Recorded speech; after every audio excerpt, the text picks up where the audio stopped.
Hello, everyone. My name is Ryan Cam. Black Panther Wakanda Forever is officially in theaters and it is cleaning up at the box office. So it is now time for a spoiler review. And I could not think of someone better to come on to discuss it with me than my good friend Cody Brock up from the Brock Up side. Cody, how you doing?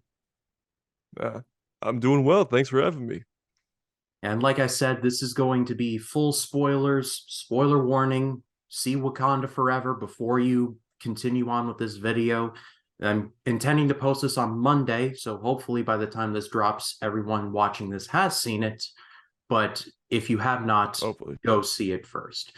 But Cody, thank you so much for joining me here. Why don't you tell everyone about your channel and about yourself? All right. Well, my channel is the Brock Upside. It's a place for those who live, talk, and buy movies. Talk a lot of physical media, a little bit of the theatrical experience. Been doing a lot of IMAX reviews, talk about how like a movie plays out in the format, which has been fun. But yeah, if your life revolves around movies, my channel is a good place to go. Yeah, Cody was recently a part of Scary Mania 3. We talked about Saw 2. It was a lot of fun. I don't know if it was fun for you, but it was fun for me. Yeah, that was it was good. Yeah. But let's get into this Black Panther Wakanda Forever spoiler stuff. And just generally, what were your thoughts overall? Did you like the movie? Did you think it was so-so? What'd you think? No, I thought the movie was absolutely fantastic. It was one of those movies that I think we were all, I can't speak for everybody, of course, but I think a lot of us were on the fence about how they were going to pull this sequel off, due to Chadwick Boseman's untimely passing 2 years ago, and just, how can they move forward in a way that is effective. And I think this movie figured that out perfectly. It's a complete emotional roller coaster from the first frame of the movie all the way to the mid-credit scene, but it's got some action. There's some great character development, and honestly, this is probably the best Phase 4 movie in my opinion.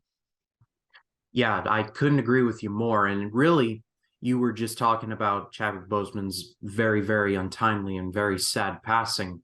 This movie could not have had a worse set of odds. Like, it couldn't have had a worse hand dealt it. Chadwick Boseman's Nope. passing, COVID, various delays. Just you couldn't have asked for a worse like landscape to do your movie. And not to mention the fact that it's a sequel. And the MCU hasn't had the best track record with sequels. I mean, Iron Man 2 was not great. We got Captain America the Winter Soldier, which I mean that's fantastic, but it's Yeah. sequels have been kind of rough. But I would think that this is one of the better sequels in the MCU, if that's fair to say. Oh, absolutely. Yeah. Well, the movie starts off just right, just like punching your like just sucker punching your heart with T'Challa's death scene, and oh my goodness, I was not prepared. Just from the opening line of Shuri praying to Bast that he makes it out of this, and her just rapidly trying to find a cure, and then Angela Bassett saying that your brother is with the ancestors now, and then the funeral. Yeah. Oh, that could have been the whole movie, and I would have been satisfied. There was, of course, more to it, but I mean, that was about as classy and as tasteful a tribute to their friend Chadwick Boseman as you could have probably ever asked for. Oh yeah, definitely. I mean, I was not expecting them to open the movie exactly the way they did. I figured it was just going to go straight into the memorial service. They weren't going to show that opening bit with Shuri trying to, you know, f- create the synthetic blue flower, or I forget what it was actually called, but like that synthetic, yeah, heart shaped herb. Thank you. Yes, it's like like her like scrambling to create a synthesized version, only for it to be too late. I did not see that coming, and everybody just was dead silent through those first few minutes of the movie, thinking, "Oh, this is how we're gonna go." Okay, I was not expecting that, and not to mention the Marvel Studios logo with just a complete tribute to Chadwick Boseman. There was not a sound in the entire theater. Everyone just sat perfectly still. I don't know how your experience was, but everyone was just sitting there like it was just like you were attending a funeral, truly. You couldn't hear a pin drop in my theater. It was nothing but respectful. And considering the horror stories you hear about in movie theaters and theater patrons nowadays, it was quite a breath of fresh air just to see how classy the environment was.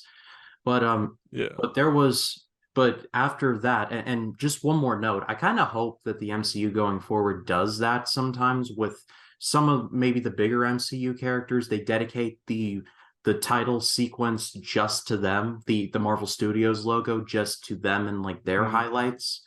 I don't know if I'm too out of bounds with that, but I think for Ant-Man it would be cool if like for Quantum Mania they just had all of Ant-Man's highlights in there. I don't know. Maybe I'm just talking outside of my line here, but I think it would be cool. yeah. I could kind of see it, but it's also kind of cool at the beginning of every movie to kind of have that montage of everything that's come beforehand. I feel like there's always room to have those unique versions of it, like the opening to Endgame, where half the characters were edited out of the scenes because half of them were dead at that point. It's kind of fun when they're creative like that, or paying their respects. Yeah, definitely true. Well, then we get into the actual meat of the sequel itself, and it's heavily implied that they were just going to drop it in the storyline. At least they're going to drop the Black Panther lineage entirely because like T'Challa's dead. I think it was kind of a way for the filmmakers to be like, yeah, we're kind of teasing that we're not going to do like an actual Black Panther, another human being the Black Panther, but just it's it's a good moral question in the movie, just asking like, what is the point? Like, what is really the point of doing it? Yeah, yeah. I mean that also it's one of those things where Chadwick or when T'Challa was the Black Panther, obviously like the newest one, and he was probably the best one to take up the mantle up until that point, and he did so.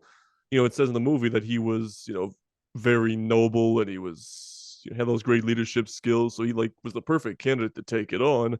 And then when you lose him so abruptly, it's like, how do you follow up with that, and should you follow up with that? And not to mention, of course, all the heart-shaped herbs were burnt away by Killmonger in the last movie, so that added a whole nother level of challenge. And then, of course, you got Shuri, who was trying to, create those synthetic ones to save him. And then, when that doesn't work, that makes her a lot more discouraged and just kind of wants to bury herself into her work and just forget about the whole thing, which I thought was a very accurate way of depicting grief. And Mm. when you're trying to deal with somebody close that you just lost, it's like it's a lot easier to try to ignore it and just go knee deep into something else. Yeah, absolutely. And we'll be talking more about Shuri down the road a bit. But let's talk about Angela Bassett in this movie because, Oh wow, yeah, I don't want to say she steals the thing, but she nearly steals the thing. There are several scenes where I was just there like, wow, Angela, you are breaking my heart right now. There have been some rumblings that yeah, she might be in the Oscar consideration, which I am not taking any stock in at all. I will not believe it until I see it. But if the Oscars were yeah. crazy enough to nominate her, then it's their one thing right they get every year. Yep. Yeah, Angela Bassett was absolutely phenomenal in the movie. There's a couple of moments where, like you said, just absolutely heartbreaking. She just, had these moments where she just kind of loses it in some ways, but then towards the earlier part of the movie, she also has this super badass mic drop in front of the UN, which I thought, oh, that is so cool. So she has a lot of range in this movie, and I think she definitely nearly steals the show, but I do think Shuri still does steal it a little bit more. Yeah, and like I said, we'll talk more about her in a minute. But Yeah. when we first see the glimpses of Namor and his people in that scene where it's at the Atlantic Ocean station and they Mm-hmm. and they do that whole diving sequence, and then when the people pop up out of the ocean and they basically hypnotize everyone to jump off of that. I don't know what to call it, a research station. I'm just going to go with that. That was a pretty that was a pretty effective little scene there. It really sold just how dangerous Namor and his people could really be. And I saw a tweet, I can't Oh remember yeah. from who, that said that said the Black Panther Wakanda Forever is really going to be the best movie with blue people in regards to that and Avatar the Way of Water. Yeah. Well, we'll see, but I mean, Namor, strong and we're contender there. Namor, and we're probably going to talk about more about him in a minute, but Namor and his people are just hardcore. They ride in on killer whales. They got the whole thing where they hypnotize their enemies with that siren song, and they're badass Hmm. fighters too. So like and I've seen some reviews saying like, oh, they wasted them. I'm like, this is literally their first appearance in the MCU, and it's heavily teased that Yeah. Namor and his people are going to be back. So Oh we've yeah. just tapped the potential of this. Yeah.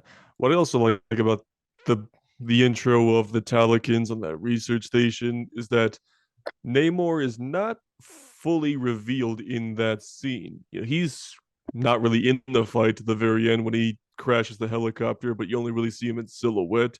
It's only till a little bit later when, he sneaks into Wakanda where it's like, oh, boom, there he is. That's the mysterious guy with the wings on his ankles. I thought that was really effective. And instead of just being like, oh, yeah, here's the bad guy. Now let's get on with it. Yeah, and I also saw something online, and it was really stupid, but I saw someone complaining, like, why is Namor Mexican? Why isn't he from Atlantis? But, like, first of all, we already have a superhero in the mainstream from Atlantis. His name is Aquaman. So I'm pretty sure that was done to avoid confusion. But I really liked what they did with Yeah. Namor and explaining his backstory and tying it in with the Yucatan stuff and how he was human, but then his mom got sick and she had to drink that weird looking plant. I'm pretty sure they're going to give it a name, but I can't think of the name right now. I liked his backstory, and it explained that he's not exactly a hard hearted person. He's just trying to look out for his Mm-hmm. people, but he's also going about it kind of the wrong way. So there's no easy answers when it comes to Namor. It's complicated. Yeah. Oh yeah, absolutely.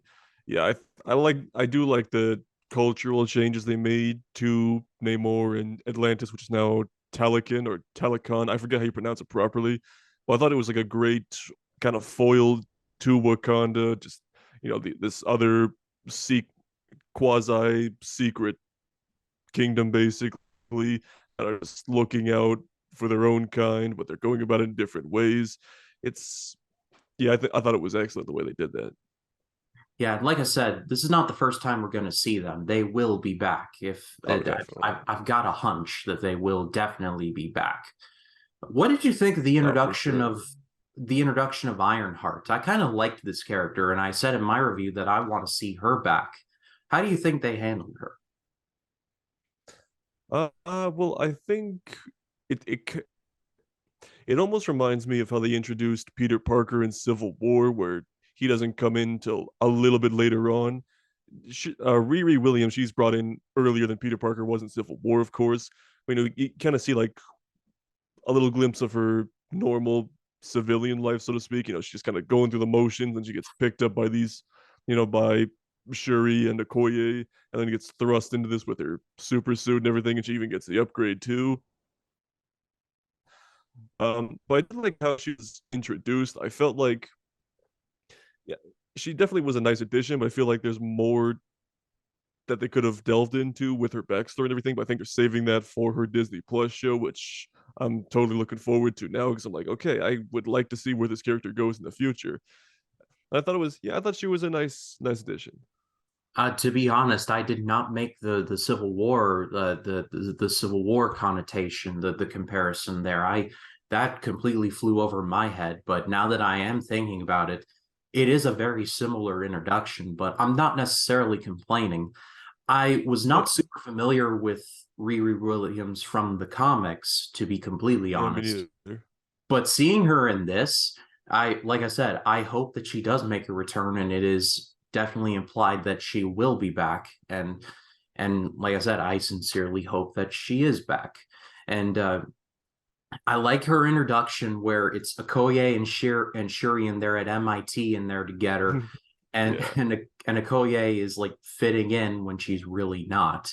Shout out to Danai Gurria. She was really good here. And I guess it's as good a point as any to talk about that after Shuri gets kidnapped by the Talocons, Hmm. Okoye gets pretty much fired. And that was one of the Oh most yeah. harsh scenes in the movie for me, which I totally understand where the queen was coming from. But at the same time, I Yeah. was sitting there like, Okoye was like beating up on like the Talocons and pretty much holding her own. So I don't understand what this all means, but I don't understand, but I also kind of understand because she's riddled with grief. She's not entirely thinking straight. So I guess it Yeah. makes sense, but I was just in there like that was a bit too harsh for my liking. Yeah. I mean, considering I was afraid that Okoye was going to die in like the scene previously when she was fighting the the larger Talican, I thought they were gonna kill her off right then and there, and I was like, oh no, please don't do that. So I'm kind of getting to see her get stripped of her duties at that point. I was like, okay, that's yeah, but that also leads to one of the stronger emotional scenes from Angela Bassett where you just see her like kind of unload a little bit. So I do see where you're coming from, where it's like, yeah, that was a little harsh, but I feel like she just really it was almost just like a venting sort of moment too, where it's like I've lost everybody. I don't know what to do anymore, and you didn't save them, so I really don't want to see you right now.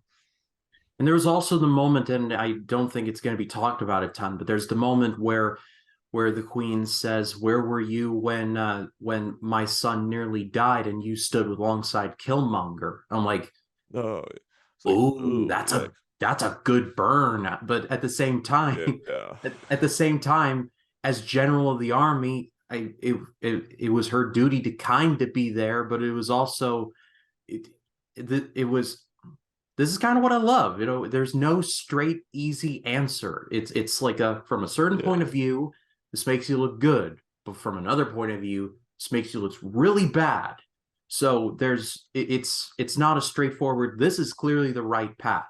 It's not a straight line. It's full of squiggles and other lines. It's really thought provoking stuff.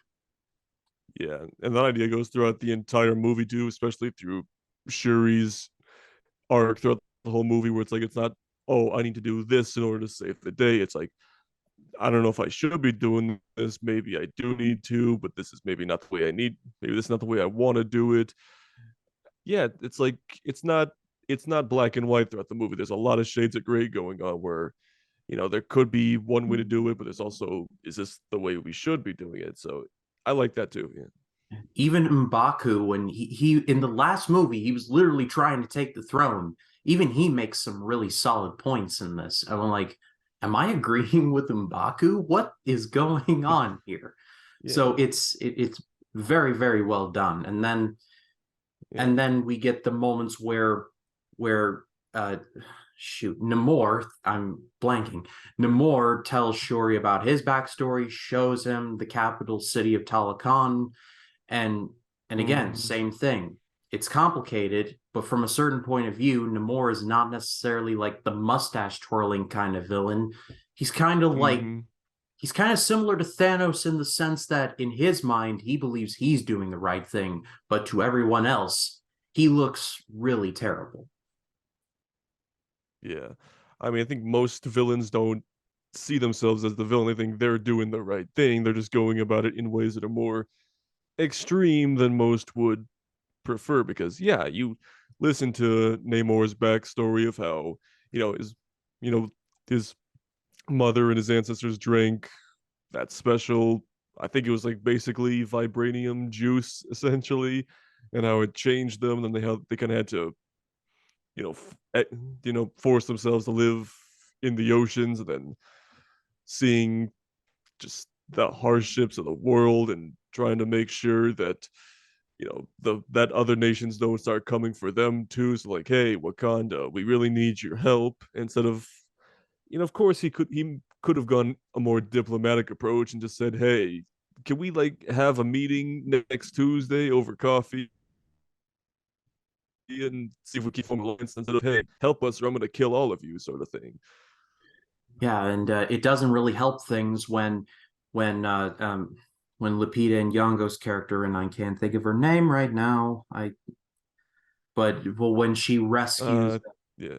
Narkia, Narkia, yes. But when Narkia rescues Shuri, Nakia, yeah. and then she takes out Namor's one of Namor's people. Namor's like, well, that's all I can stand, and I can't stand Namor. And then he leads the attack on the capital city of Wakanda, and and then we get to the death of the Queen, which I mean, we'll I did talk not more see about that that in a coming. second, but I did not see that coming.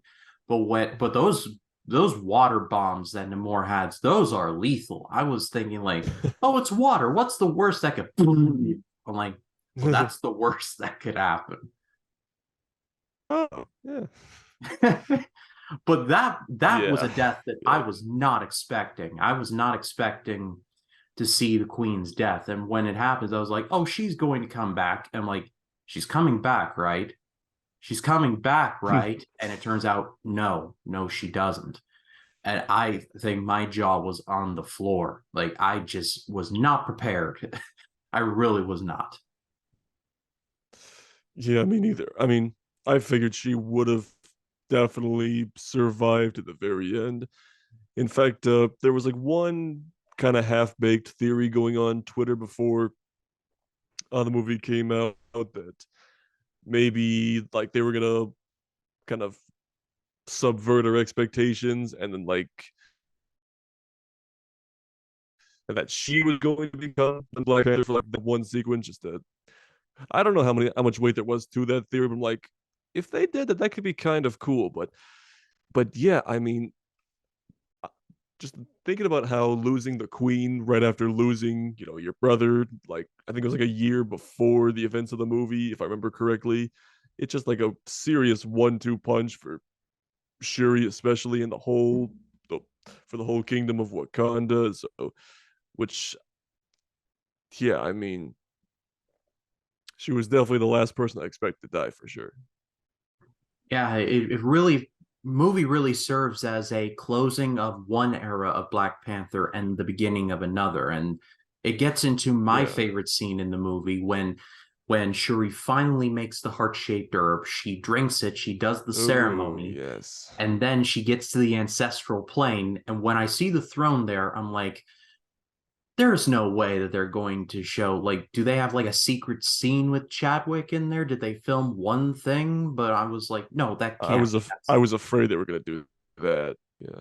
Oh dear God, I'm glad they did not do that. Some kind of deep fake or some kind of CG. Like, no, I'm glad they didn't do that. But then the camera pans, Yeah. and guess who's in the throne? But Killmonger. I tell you, Killmonger. when I saw him, I was like, whoa, that's the last person I did. Oh shoot. That's the last person I expected. And again, he makes some pretty salient points as well. Just talking about Yeah. bringing, like, going after Namor with vengeance. And I'm like, it's probably not the best idea, but I mean, he also makes some good points, but it also doesn't mean like, but it also got him killed because it didn't really work out for him either. So it just Yeah. a really solid scene. Yeah. I mean, there are cameos in the MCU that are designed to just make people applaud, and it happens all the time, especially in like stuff like Multiverse of Madness when Reed Richards showed up. That just made me go, oh shoot, character we like. Oh my god, that's so cool. But this time, everyone was like, oh shoot, like a hush fell over the crowd when he showed up. Like, oh, I was not expecting that. And I alluded to this scene in my IMAX review of this movie, saying I think Shuri's journey to becoming like just her journey throughout the movie is perfectly like manifested in this particular scene because it shows that she's not T'Challa. She's not her brother. She's not gonna go about things the way he would. She's very, she's lost. She's angry. So it makes sense that she would find Killmonger in the ancestral plane, and even though that she does not like Killmonger whatsoever because of what happened in the last movie, but seeing like they're maybe not so different from each other, so she might, she's definitely leaning towards the vengeful side at that point. I was like, that was a fantastic scene, just hands down. It was quite good. Very nice looking scene also. I a frequent complaint I see about the MCU is that it looks gray and colorless, but here the colors just pop, and it just, with the whole throne room just on fire and the water Mm-hmm. surrounding it, it was just so very well done. And it's one of the better like looking scenes in MCU Phase 4. And Yeah. then we get to the battle itself, but before that, we get a funny line from M'Baku when he correctly calls Namor the Kukul Khan. Everyone looks at him and he's like, "Just because we live in the mountains doesn't mean we have access to books." I I don't know why I love that line so much. I just thought Yeah. it was really good. But then we get to the final battle, and I thought this battle was just great, and just getting the idea Oh yeah. of of literally heating up Namor, getting him away from the water. And I love Shuri's line when he's in the incubator, when she's like, "What's the matter? You need a glass of water?" I'm like, "Oh, Mm-hmm. that's very Oh, nice, burn. people." And Yeah. everyone gets a moment to shine in this battle. I think it is so very well done. Oh, absolutely. Yeah, I think this is one of those MCU movies where I think everything just culminates so excellently into the final battle. Where there are a lot of Marvel movies where the third act ends up kind of becoming an afterthought sometimes, where it's just let's just throw a bunch of explosions together and call it a day. But this time, it's also a lot more contained as well. Like it's only on this one uh Wakandan ship in the middle of the ocean, plus the little bit of the desert when Namor and Shuri are fighting uh there, which I was like, I like how it's a lot more contained. It's not just flying around in the sky, making things crash left and right. So I thought that was a really it was a nice change of pace, but also like you said, everybody got their time to shine. Okoye got her rematch with that from the one I don't think he had a name in the movie, the big dude, but it was kind of cool to see that get paid off.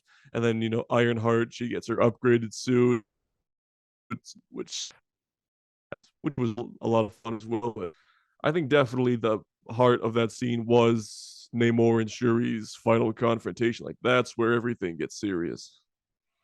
Yeah, and then when she literally has Namor, like he's going nowhere, and then when she sees her mom in the ancestral plane saying, "Show him who you are," and it's like, what's gonna happen? And then she allows mercy. I'm like, okay, because Shuri was on a very dark path in this movie. I mean, all that Oh, loss, all that absolutely. suffering, there was no getting around it. She was on a very, very dark path.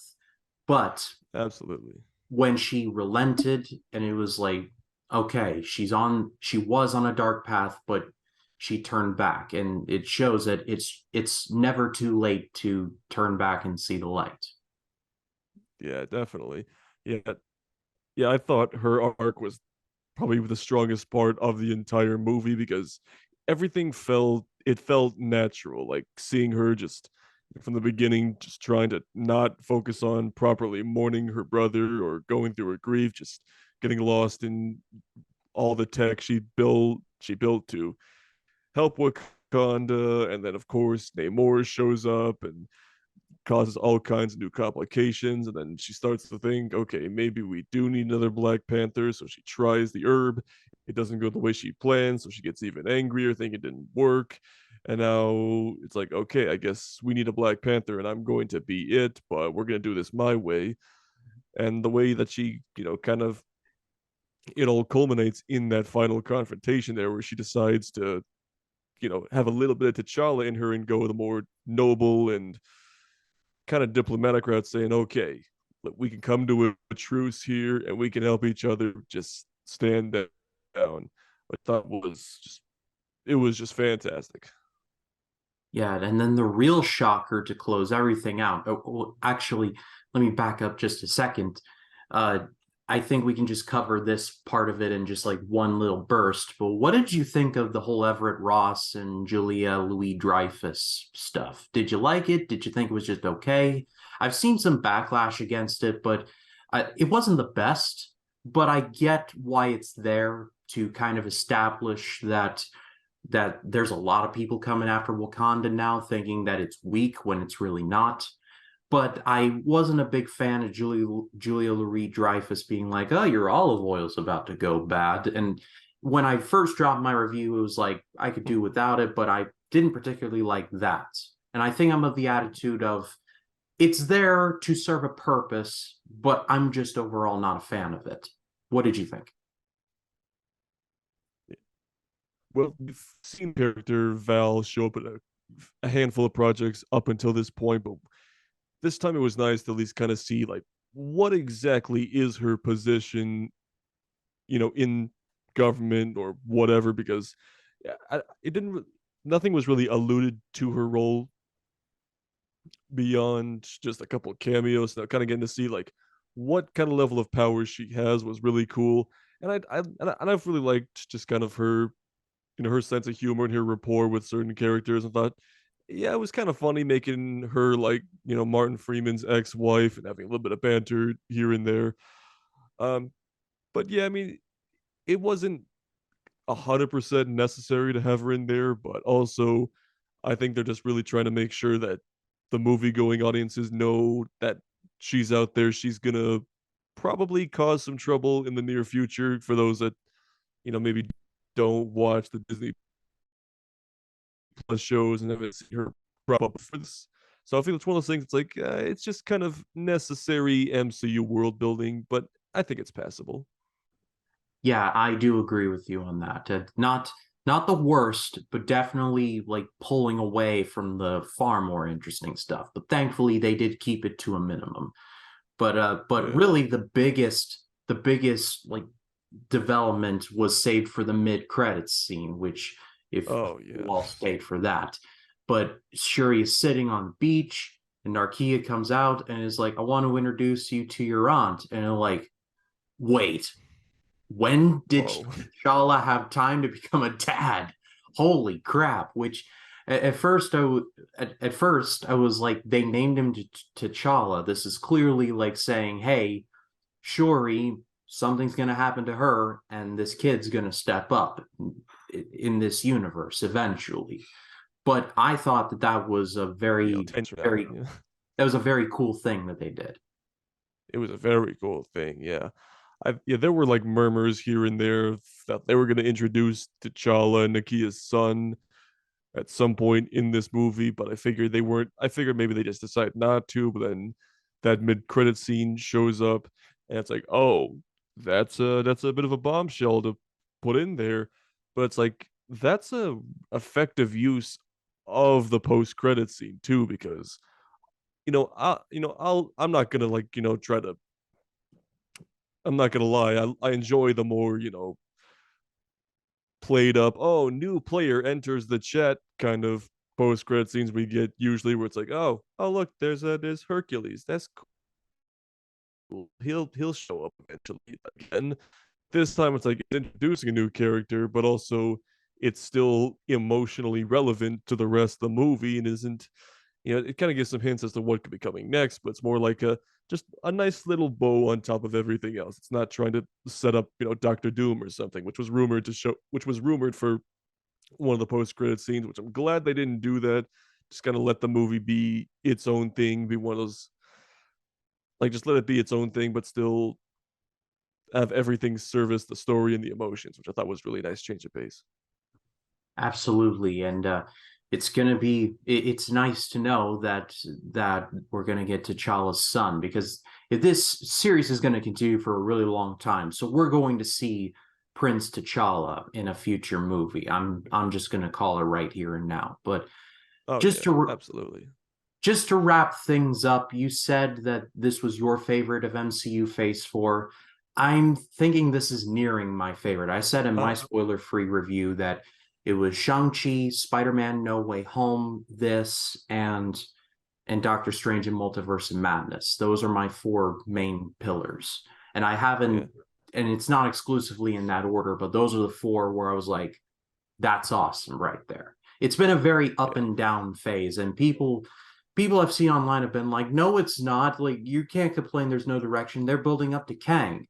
Yeah, they're building up to Kang, but they took a long time to get there. So I'm gonna do a different video on it someday, but I don't know. mm, Just in general, considering that Wakanda Forever is closing out Phase 4, Cody, what do you think of the phase mm. overall?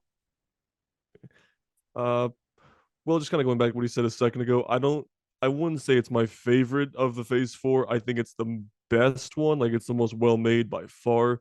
I think my favorite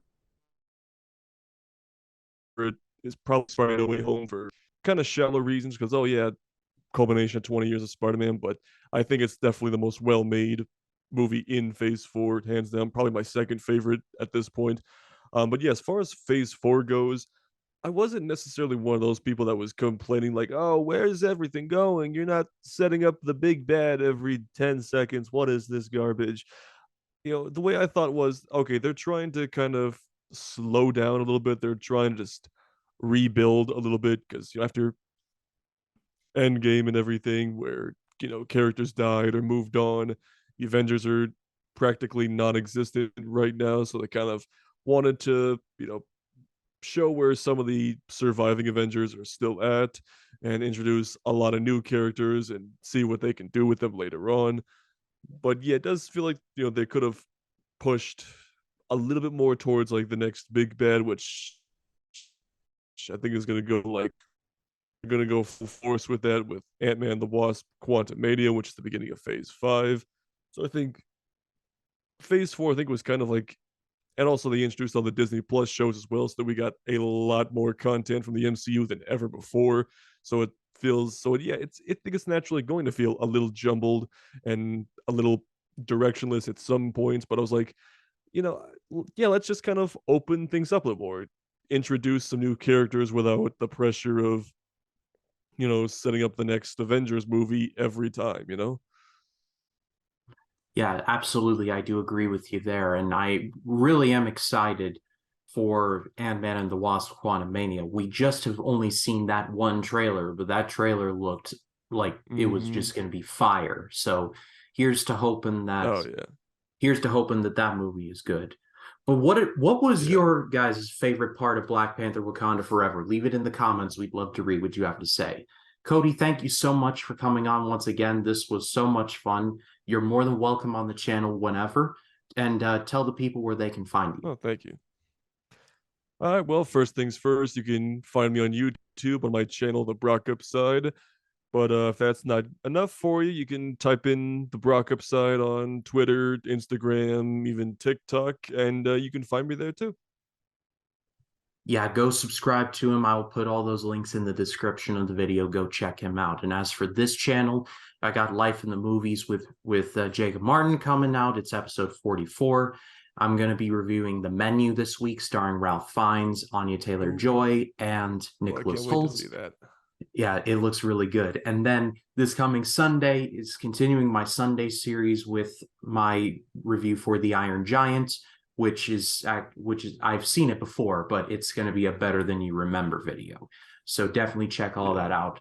For Cody Brockoff, my name is Ryan Cam. We will see you in the next one. Take care.